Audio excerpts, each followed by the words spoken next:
ಐತಿಹಾಸಿಕ වශයෙන් වටන අරලියගහ මන්දිරය ඉතුරු කරා ජනාධිපති මන්දිරය ඉතුරු කරා නුවර ಐತಿಹಾසික වශයෙන් නුවර ජනාධිපති මන්දිරය ඉතුරු කරා Malibu chocolate cream, inguru and lemon puff. Less sugar, same great taste. From Malibu.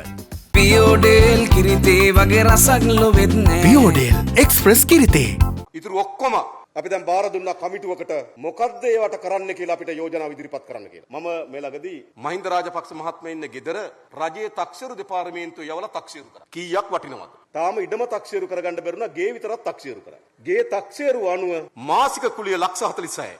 තාම ඉඩම කරේ නෑ හොඳේ බෞද්ධ ලෝකමාවති. පනතේ තියෙනවා එක්ක හිටපු ජනාධිපතිලාට ගෙයක් හිමි නැත්තම් පඩියෙන් තුනෙන් එකක් හිමි. අපි ගේ ගන්නවා පඩියෙන් තුනෙන් එකක් දෙනවා 30000. එහෙම නැත්තම් ඉතුරු සල්ලි ටික දීලා ඒ ගේ ඉන්න පුළුවන්. මාසේ කුලියට. කුලිය දුන්න නැත්තම් එළියට. චන්ද්‍රිකා ඉන්න ගේ තක්සේරු කරන්න ගියා. එතුම කියා සති දෙකක් ලන්ඩන් සති දෙකෙන් පස්සේ එන්න කියන. දැන් ඇවිල්ලා ඉන්නේ දැන් යවනවා. ජනතාව දැනගන්න ඕන නේද මහා ජනයාට අයිති දීපල කොච්චර මේගොල්ලෝ භුක්ති විඳිනවද?